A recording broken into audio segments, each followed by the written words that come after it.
Good morning. I want to welcome everyone to the second in a series of two webinars designed for economic development professionals to give you a basic understanding of succession planning issues as you talk to the businesses in your communities. I want to let everyone know that my name is Chris Cooper. I work at the Business Succession Planning Program at Kent State University, and it's an offshoot of the Ohio Employee Ownership Center, also here at Kent State University. I have my colleague here, Jay Simicek. Good morning. And we also want to let everyone know that this program is being brought to you with the support of the Ohio Department of Development, and we thank their support for making this program possible. For those of you who saw the previous session, you know that we covered a kind of an overview of the basics on where to start with succession planning and how to talk to some business owners in your communities about the issues that they're going to face as they go through that process. Today we're going to dig a little bit deeper, get a little more specific. Obviously, when we're looking at keeping the individual webinars under an hour, it's going to preclude us getting into a ton of detail about these specific things, but we're going to kind of touch over them in a bit and hopefully provide some further resources when we get towards the ends if you're interested in exploring any one of these topics further. So I think we're going to go ahead and get started with today's session. We're going to kick it off here with a little discussion on valuation. And one of the things that often occurs when we talk to business owners is that they tend to have erroneous opinion of what their business is worth.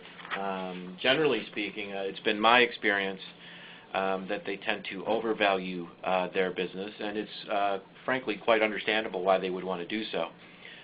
They put a lot of blood, sweat, and tears into their business, and they have they think they've probably done a pretty good job, and so they tend to probably overvalue the business a little bit compared to what someone coming in from the outside would want to pay for that business.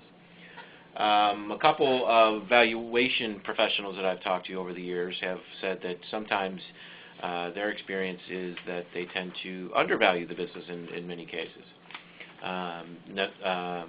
Don't necessarily know what they have sitting right under their nose. So a lot of it depends on the individual business owner as to what they think of their business, as to how they feel its value is. One of the other things that a lot of business owners kind of balk at is wanting to actually do a business valuation, a professional third-party independent valuation. And we always suggest that whenever there's any sort of transaction that's going to occur, whether it be gifting, whether it be selling to an outside buyer, or transferring a business into a trust, whatever that might be, we really recommend that you pay the money up front to get a professional valuation done. The next slide kind of goes into what I was just talking about. And the real key with business valuation is to think of it as an insurance policy. Generally speaking, for small businesses, the average cost of a business valuation can range from probably $4,000 to $5,000 to $15,000 to $20,000 at the high end. And of course, the cost is going to be based on a lot of relevant factors. It could be the size of the business, the complexity of the business, any number of things that can affect the cost. Again, a lot of business owners look at that and kind of cringe because they have to put this money up front before they have even kind of thought about who they're going to transfer the business to. But again, it's a relatively inexpensive insurance policy for the average business owner. And again, we always encourage business owners to look at an independent third-party valuation. So it's really important that that independence is established, especially down the line should there be any unfortunate circumstances such as litigation on what the value of the business was at the time of a certain transaction. That independent third-party credited independent valuator is really important going forward in that type of situation.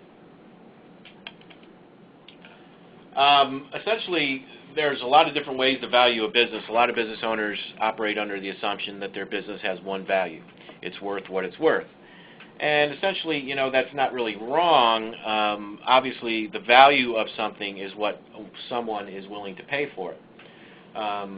But in practical matters, the IRS really allows for some flexibility in valuing the business, depending on a lot of things, depending on the amount of stock being transferred, whether it's a minority, a majority interest, whether it's the whole business 100%, who the business is being transferred to or sold to. So there's a lot of kind of variation into what a business may be worth depending on the partners involved. And the different ways to value a business are kind of detailed on this slide here.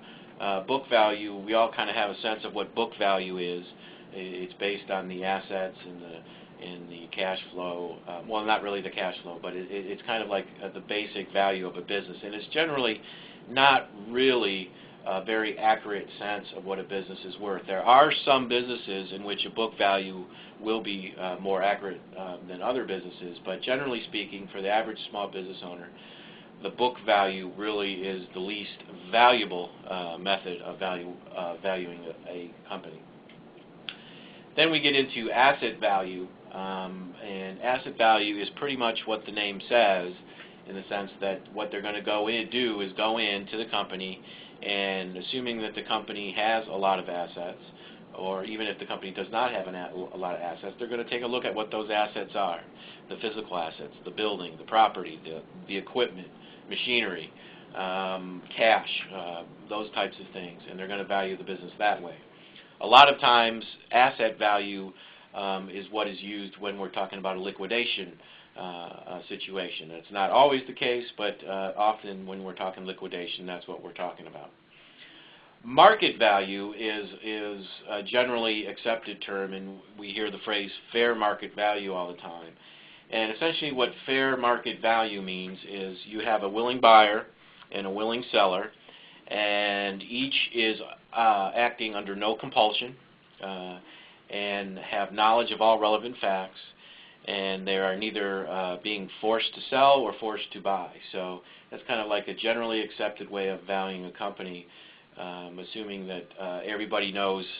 The key term is kind of knowing the relevant facts. And it's not always possible to know every relevant fact, but we can make a pretty good assumption. And when we talk about, if you're talking about selling your company to your employees via an ESOP or a co-op, oftentimes, well, for an ESOP, it's required by law that the value of the company be the fair market value.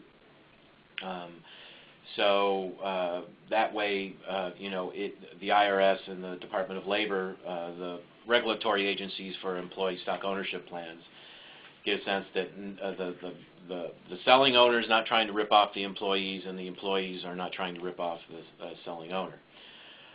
Income value is another sense of value. Generally speaking, when you hear the business folks or financial professionals, talk about 3 times earnings or 3 times EBITDA or 6 times what's your multiples, when you hear terms like that, generally what they're talking about is income value. And that's a value of the company based on the cash flow and the kind of level of business that the company is doing. And so that's how they would judge those. Oftentimes, when you're talking about a business transaction, a competent evaluator will use a number of different values. They'll take a look at the asset value. They'll take a look at the market value.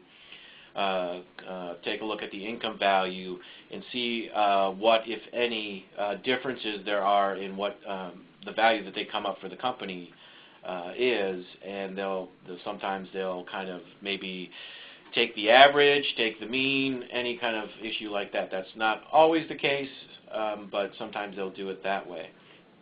Another key concept to understand when you're talking about valuation are premiums and discounts. Some of the premiums and discounts that we're talking about is there's generally a discount, for example, a discount on a lack of marketability. And what that essentially means is, unlike publicly traded companies who trade their shares of stock on the stock market, and you can go into any daily paper and look at what the stock of Apple or Microsoft is trading at, privately held companies don't have that kind of publicly traded stock market option. So it's not always easy to get a sense of what the general person who is out investing money buying stocks would pay for the company.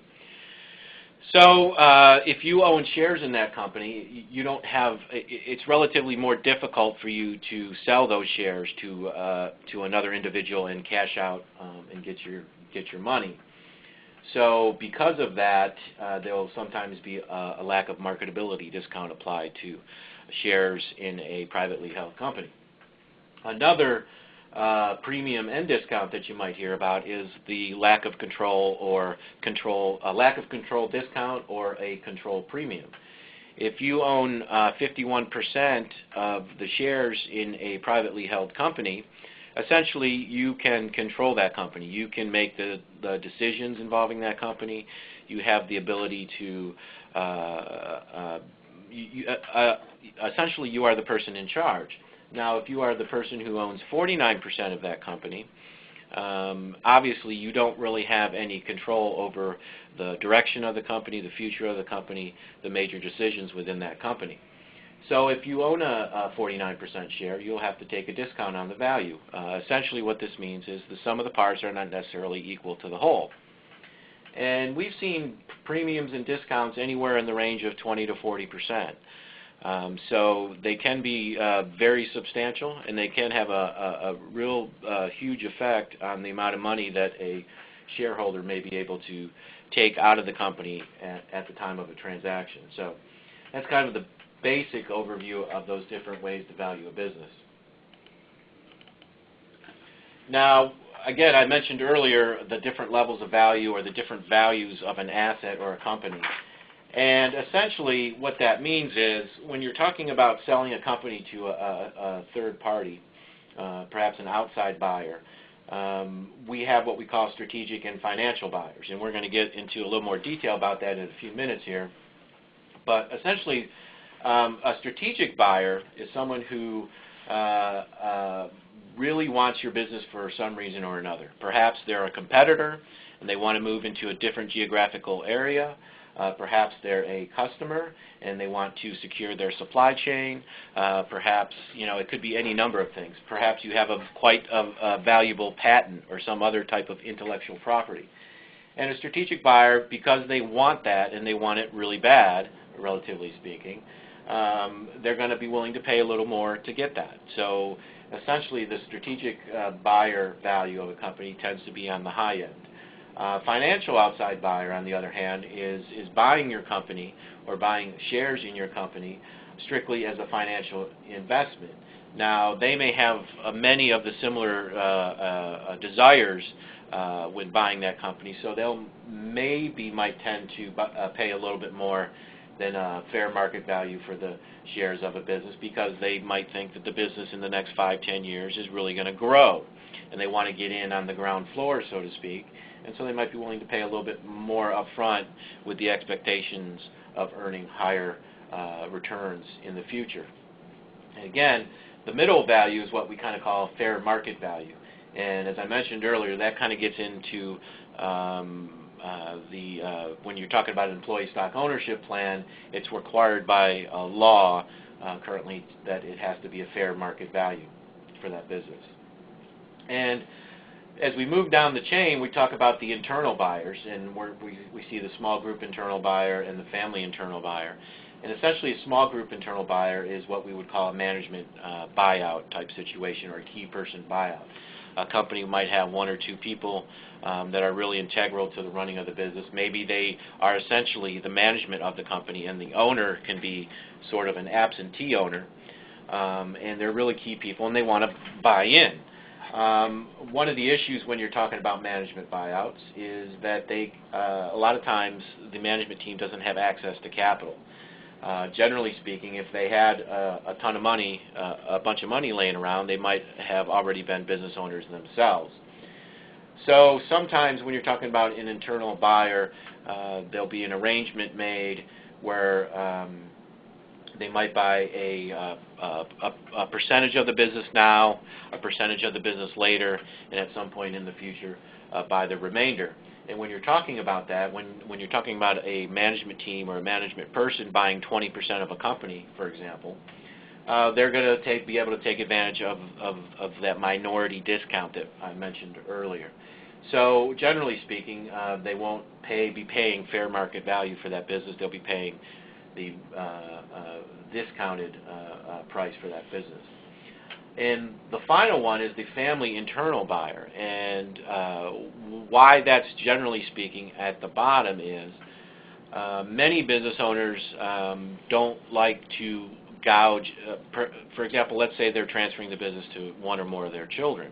A lot of business owners don't feel they should be out there gouging their children in the selling of the business and putting them behind the 8 ball, so to speak, before they even get started. And oftentimes, when you talk about transferring a business to family members, it may be a combination of gifting and selling some, some putting some in a trust or whatever it might be that successfully drives down the value of the business to make the deal possible. And one of the questions when we're talking about selling to internal buyers that we often get asked by business owners, well, why would I try to sell my business for less than it's worth? I really would like to get the amount of money that the business is worth out of the business so I can spend it. I've spent a lifetime building this business. I want to take advantage of the proceeds. And the key is, oftentimes what happens is that when you're doing these kind of transactions, the lower end transactions, there might be some other type of financial compensation for the selling owner. Many times, we'll see situations where a business owner will sell out over a number of years, continue to take out a salary, perhaps come up with some type of consulting arrangement where they can generate income for themselves and continue to realize the work that they've put in the business over the years. The only issue with doing some of those other types of arrangements, those financial arrangements for the selling owner, is that the IRS, you have to be careful not to run afoul of IRS rules, and that's something that you should talk to when you're, as a business owner, is talking to their legal help. So that's kind of the overview of valuation. I'm going to get into gifting here very quickly. And gifting is a good tool for businesses that are looking to transfer to a second or third generation of family ownership. One of the keys with gifting is essentially the federal government allows you to gift a certain amount of money with gift tax free, so you're not going to be subject to any gift tax penalties on that. And essentially what that means is everybody in the United States can currently gift $13,000 to any individual that they choose, gift tax free, every year. And then there is the lifetime gift limit of $1 million. So when you're looking at a smaller business that may be worth $1 or $2 million, you can gift quite a bit of it without accumulating any gift tax penalty there. We often get asked from business owners, can I gift stock to non-family members? And you most certainly can. It's entirely legal to gift a business to non-family members. You can still take advantage of the $13,000 and the $1 million limits and the exclusions. The only issue that you need to be concerned about is that if a non-family member, and family member is closely defined as generally being children, grandchildren, and or spouse, I believe. So you can certainly do that, but the non-family member who receives that gift, that is counted as income for them, so they have to pay tax on that. And if there's a large amount of stock that's being gifted, the income tax penalty can, of course, be quite high, and the person receiving the gift may or may not be able to pay the taxes on that. It may make the deal financially untenable. So that's something to be concerned about. Another thing to be concerned about is basis is carried over for capital gains tax purposes, unless the gift is passed through the estate. And what that means is if you started a business with $500 in your garage and now the business is worth $5 million, you have quite a capital gain on that on the growth of that business. And if you gift that business, that capital gain gets continued over to your children. So there's no step up in basis. So that could be a potential capital gains liability not only for yourself, but for your children or whoever you may be gifting the stock to. So that's an issue to be concerned about with gifting. The next major issue is trusts, and again, generally speaking, not always, but generally speaking, this is a strategy that occurs more often when you're talking about selling the business to family members. And the good thing about trusts are essentially just a tool for shifting assets out of an owner's estate, thus reducing the tax burden on the giving generation. And essentially, it's a relationship in which one person holds title to property, subject to an obligation to keep or use the property for the benefit of another. So when you set up a trust, you put the money in the trust and you designate a beneficiary. And the beneficiary of the trust, when whatever elements within that trust occur, then is able to receive the income or the stock or whatever might be in the trust, whatever assets might be in the trust. And when we're talking about trusts for business owners, there are, quite frankly, quite a large number of trusts and trust vehicles and kind of legal wrinkles and all sorts of complexities when you're dealing with trusts. And, of course, we're not going to get into a lot of that today. What we're going to do here is just briefly go over some of the more common trusts that we see when we're talking about small business owners. The first one is an AB trust, and that's a simple marital trust. And it's essentially where the owner of the business or the owner of any asset essentially puts the funds in a trust, gets the tax benefit from it, and then designates their spouse as the first beneficiary. Should the original owner of the assets decease, the amount that's in the trust gets passed on to the spouse with some good tax benefits, and then that spouse, the surviving spouse, then can set up a B trust, which they can designate a beneficiary, whether it be a child or whoever they choose, essentially, and then proceed to shelter even more dollars from that transaction. One of the issues that comes up with that type of situation is that oftentimes the surviving spouse may get remarried. And when that happens, should they have additional children, or should the new spouse of the surviving spouse have children that they want to transfer some assets to? With a simple AB trust, the original owner, the deceased owner of the assets, has no real control over what their spouse does with those assets. So if that original owner would like to prevent their surviving spouse from transferring assets that were placed in that trust to people that they may or may not wish them to, they can set up what's known as a Q-tip trust. And essentially that trust, what that does is it allows the surviving spouse to take advantage of the assets that were placed in the trust. But when they die or become disabled or whatever triggers that trust, the original donor in the trust can determine who gets that money after that occurs. So that it's an extra sense of protection for a business owner's children should they want to eventually, after transferring the ownership to the spouse, transfer that ownership to a child. Another common trust is what we call a GRAT, a Grantor Retained Annuity Trust.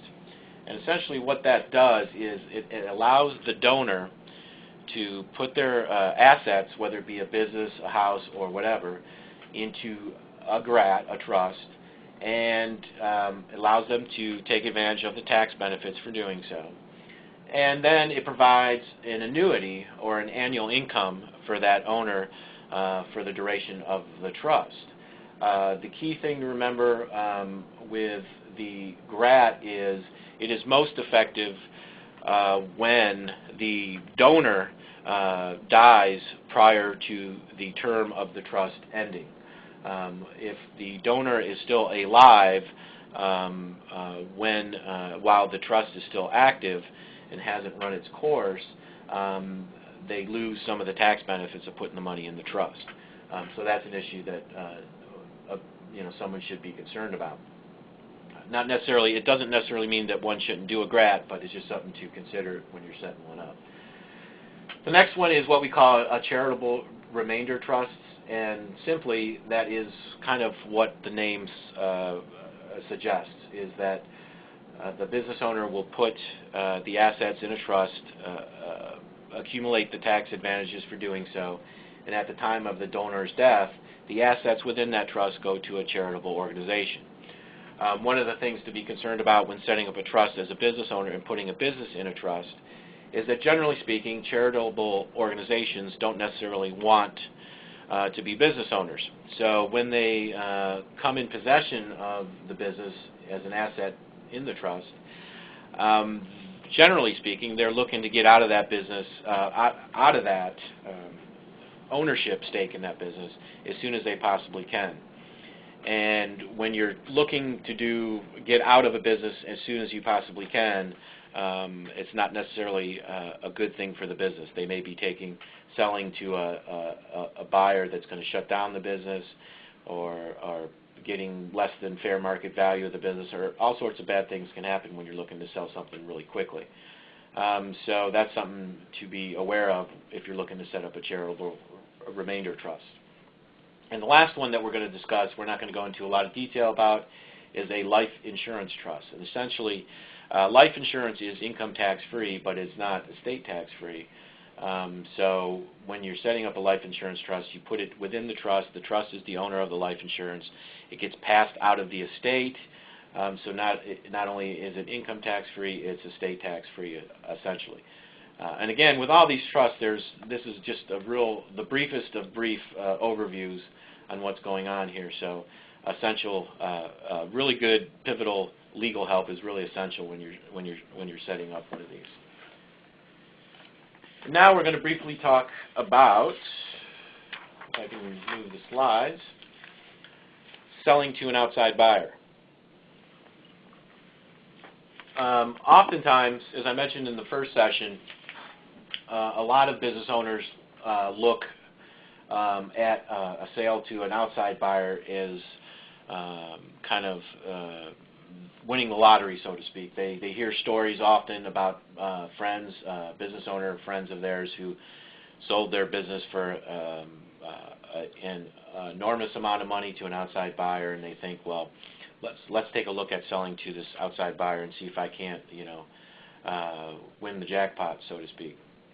And when you're looking at a sale to an outside buyer, as I mentioned earlier in the valuation section, there's essentially two different types of outside buyers. You have your strategic buyer and your financial buyer. And as I mentioned, the strategic buyer is someone who you possess something that they want, and they want it pretty dearly, and they're willing to pay a little bit extra to do that. Strategic buyers tend to be customers, competitors, suppliers, and those types of folks who are looking to get some synergy with purchasing your business. It might be intellectual property that you have. You may have the rights to a process that they want to get their hands on. It may be a customer list, any number of things that they want that you have. And a financial buyer is someone who is looking, just like investing money on a stock market, you expect a certain rate of return, or in a money market fund. A financial buyer is looking to invest money that they have in a business and generate a certain percentage of return for them over the next 5, 10, 20 years, however long they feel like holding that asset. So oftentimes financial buyers, strategic buyers, oftentimes when they come in and take over a business, what they're going to do is perhaps they're going to lay some people off, because there will be some economies of scale that they have within their own business, current business, that they don't need from your business. A good example of that might be a human resource department, or or a controller. Maybe they already have a controller, so when they buy a business strategically, they're going to look to get rid of the controller. And oftentimes what happens with a strategic buyer, many business owners aren't necessarily prepared for what that strategic buyer is going to do to the business once they take over. On the other hand, a financial buyer may or may not be buying that business for the purposes of running that business. They may want to buy, hopefully the company that they buy into has a strong management team. Some financial buyers buy a business with the whole intent of running the business. A lot of them don't. So in order to interest some financial buyers, you may have to demonstrate that after you leave as a selling owner, after the selling owner leaves, there's going to be a competent management team in place to run the business so the financial buyer can actually generate the returns that they are looking for. So those are some of the issues when you're looking at those two different types of buyers. When you're talking about a sale to an outside buyer, many business owners that you may talk to when you're out in your communities, generally speaking, aren't necessarily prepared for the amount of work that it's going to take to sell to an outside buyer. Many business owners, during the course, the day-to-day running of their business, take many shortcuts, whether it's with documentation, whether it's with the accounting side of things, the financial statements, checking inventory, whatever that might be. Oftentimes there's some shortcuts taken when you're documenting these types of things. And when you're looking at an outside buyer, they're going to want to come in and really take a good hard look at your business and really decide if what you're telling them is the truth. A couple of things that you're going to have to do is clean up the business. You're going to have to, some processes that were previously not written down, they were strictly verbal processes. This is the way I want it and this is the way it's going to be. An outside buyer may want to come in and say, well, do you have an employee manual that covers these things? Do you have a strict procedure in place? What happens should one of your employees come in late? Do you have a late policy? Or those types of things. You're going to have to hire an advisor, whether it be a broker or investment banker. Generally speaking, smaller businesses, you're going to be looking at a broker. The larger businesses, you're going to be talking to investment bankers. The investment bankers tend to focus more on what we call the mergers and acquisitions, or the M&A, and the brokers tend to work on the smaller side of things. And again, that's not a hard and fast rule. Those are kind of gray areas there, but generally speaking, that's what you'll find. You're going to have to market the business, and you're going to have to be very careful about how you market the business. If you're looking to set up your business for auction, you want to be careful. Because as is the case with all auctions, regardless of what you're trying to sell, you may come out of there with less money than you may have been expecting. There's also a chance that you may come out of there with a lot more money than you were expecting, so that's always a risk there. And it's always a fine line to figure out when is the right time to start marketing the business, and who do you market the business to. You want to be careful about that. It can be a very tricky process. And you're going to have to negotiate price and terms. And oftentimes, especially if you're a smaller business looking to sell to perhaps a larger business, or even to a public company might be looking to buy your small privately held business, they're going to have some high-priced lawyers, high-priced legal help, and high-priced accounting help. And they're going to come in and they're going to really look at that business, and they're not going to want to pay any more than they have to for buying that business. So it's something that it's going to be a process. And one of the things you'll often see is a stock sale versus an asset sale. And a stock sale is essentially exactly what it sounds like. It's buying the stock of the business, and an asset sale is, again, exactly what it sounds like. It's buying the assets of the business. And generally speaking, the buyer prefers an asset sale, and the seller prefers a stock sale.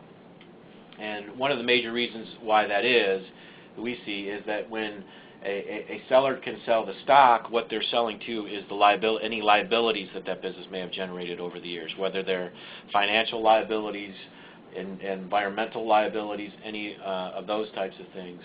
Those liabilities get transferred to the buyer, which is precisely why the buyer prefers an asset sale, because when they buy the assets, they don't necessarily by all those historical problems that may have occurred within that business. So again, when you're talking to the business owners in your communities, you want to make sure that they're aware of some of these basic issues. And one of the things that you can also look at is selling to your employees, and essentially there's two major ways to do that as well. You can sell to some employees, whether with the key person or management buyouts that I mentioned earlier, or you can sell to all employees as a group. And two of the major ways, and two of the major ways that we as a center are very involved in, are employee stock ownership plans, or ESOPs, and a worker-owned cooperative. Again, we're not going to get into a ton of detail here. Our website has a lot of information on selling your business to all employees, and I will pass along information on how to access that stuff here shortly. But a couple of things that I want to mention about the key person management buyout is one of the issues there, and I kind of touched on it earlier, is that oftentimes management teams don't necessarily have the capital, access to capital, to buy out a business owner with 100% or a hold with 100% of the business. And so, generally speaking, you might have to take a step transactions, which means that you're not going to get a selling owner is not going to get out of that business in a hurry, so to speak. So that can be a big issue for some business owners. A lot of business owners wake up one day and decide they want out, and it doesn't really matter how they get out, but they want to get out. So they're not necessarily able to do that with a key person management buyout. That's not always the case, of course, but generally speaking, that's true. With an employee stock ownership plan and a worker-owned cooperative, one of the good, a couple of the good issues concerning those plans is we see a lot of business owners, for one reason or another, don't necessarily have a ready-made successor to transfer the business to. In today's economic climate, it may be harder to sell your business to an outside buyer. It's also perhaps, with some of the factors that I mentioned in the first session, a lot of children of business owners don't necessarily want to go into the family business. So if you're a business owner and you're looking at, there's not a lot of outside buyers waiting to knock down your doors and buy your business, you family members ready or willing to take over the business, who am I going to transfer the business to? Well, employee stock ownership plans and worker-owned cooperatives are some good solutions for there. A couple of the good things are the selling owner gets some significant tax breaks on selling the business to an ESOP or a cooperative, assuming that you sell at least 30% at that first transaction. If the business, when they're paying back the loans on an ESOP, for example, they get some significant tax breaks. They can deduct the interest and the principal on the ESOP loan. So that can be a significant tax break for a business as they're repaying that loan.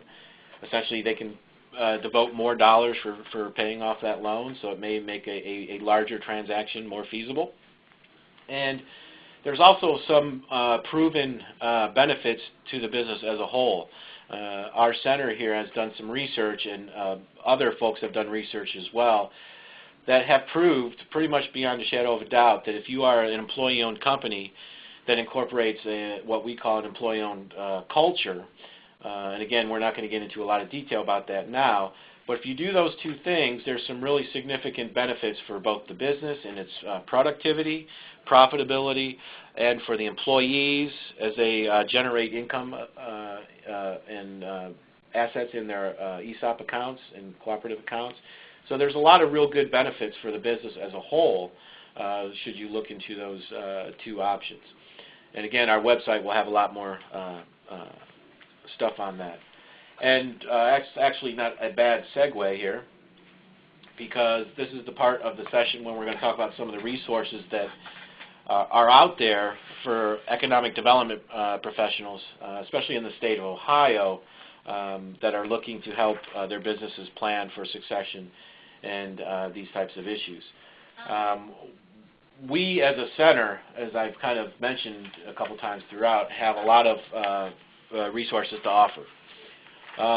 And this is kind of a chronological outline of the services that we offer, in the sense that, first of all, if you're talking to a local business owner in your community and you think they need to start planning for succession, we have what we call our succession planning program. And technically the full name of that now is the Small Business Succession Planning Program at Kent State University. It's a name that I know does not roll off the tongue very easily, but that's our program that we deal with small business owners looking to transition out of their business. And essentially, we offer a wide range of programs and services for small business owners looking to get into succession planning, whether they be webinars like the one that you are watching right now, whether it be in-person seminars, speaking engagements.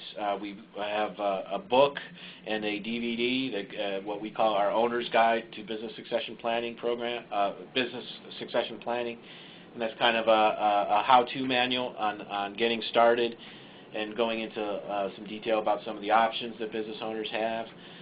We have what we call our Technical Assistance Program. If you're looking at succession planning, we can meet with a business owner in the state of Ohio for essentially free of charge and talk over some of the big issues and work through some of those issues.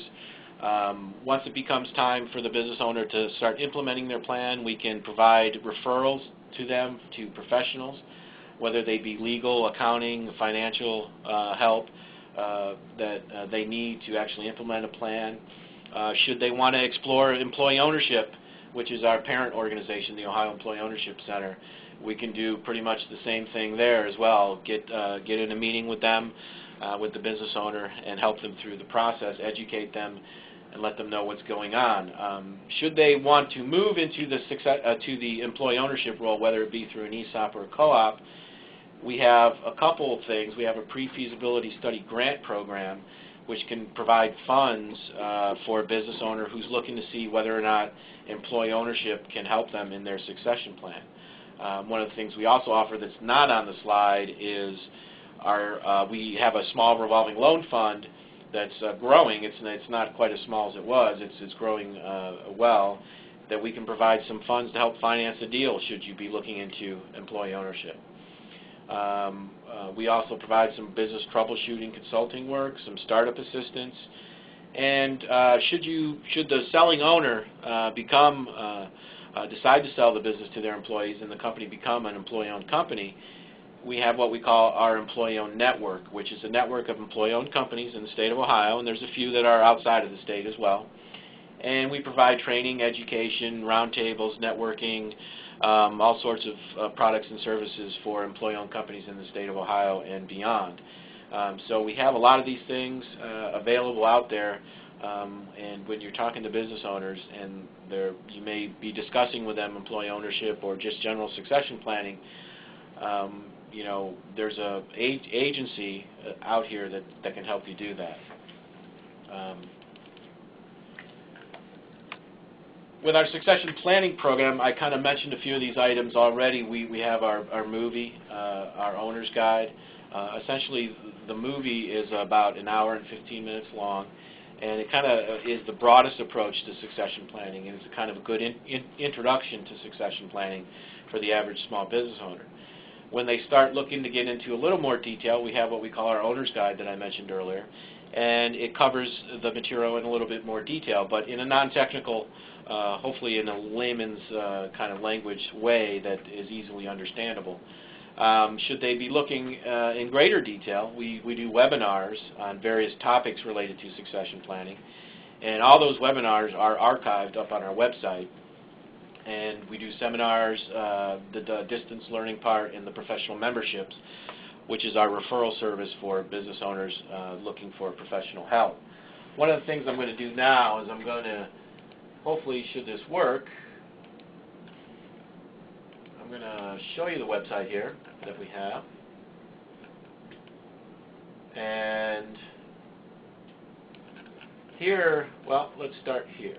Let's start at the home page. Here's our new website.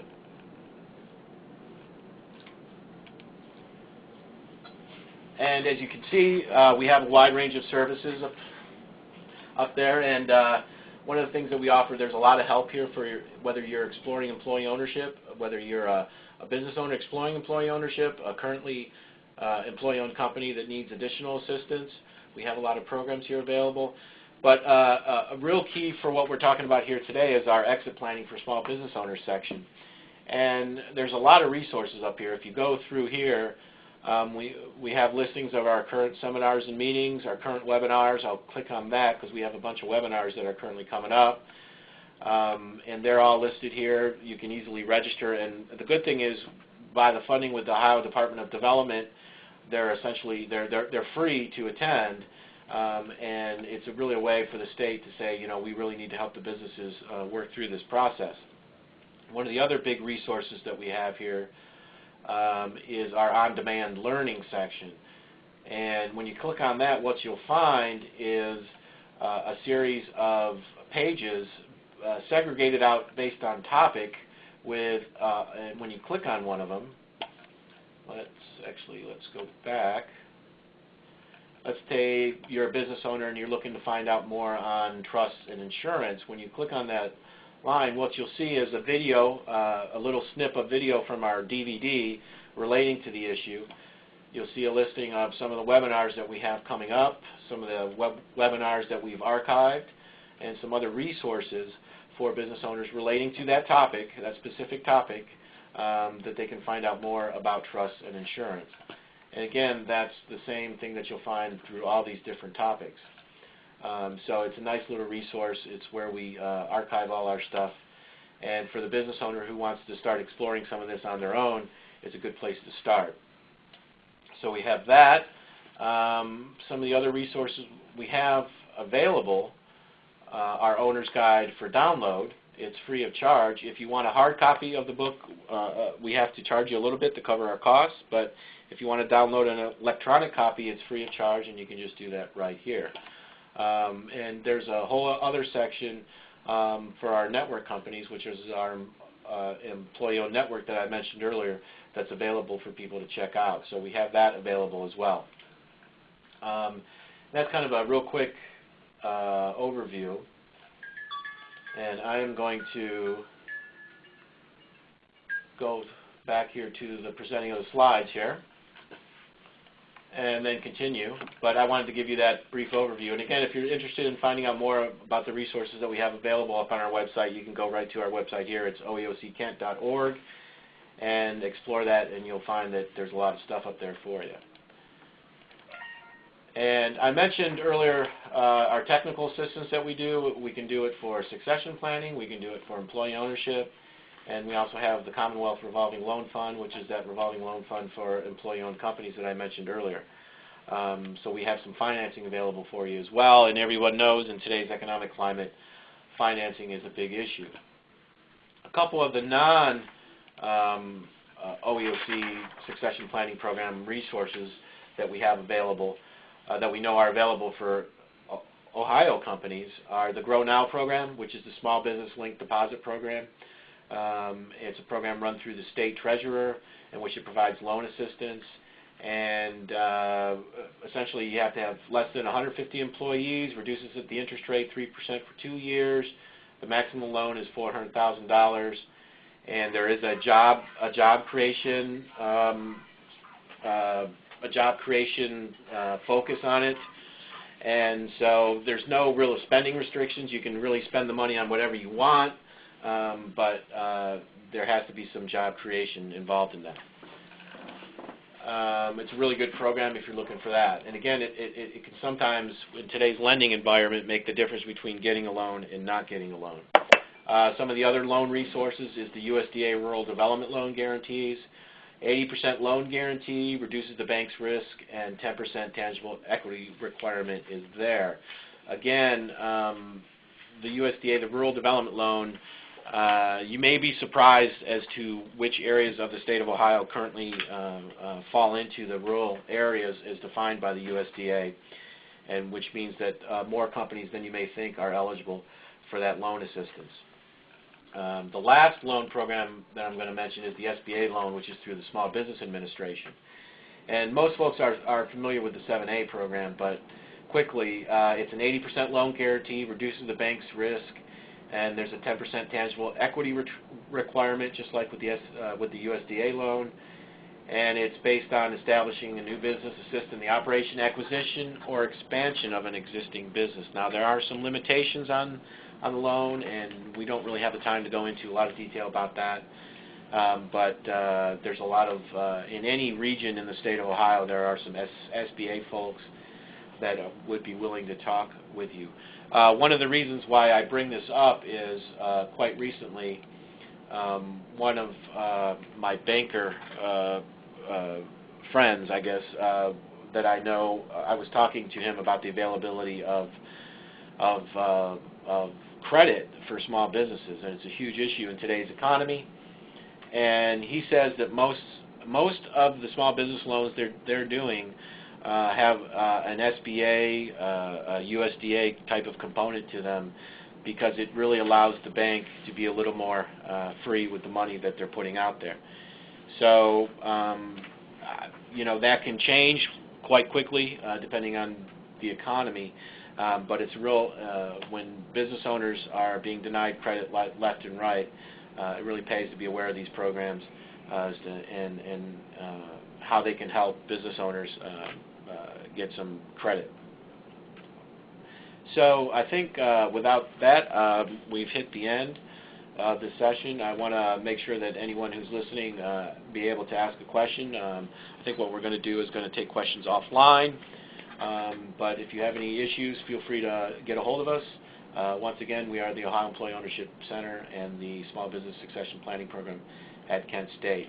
I'm going to throw up our website here again. So all our information on how to get a hold of us is available up on that website, and as well as information for business owners and economic development folks working with these issues.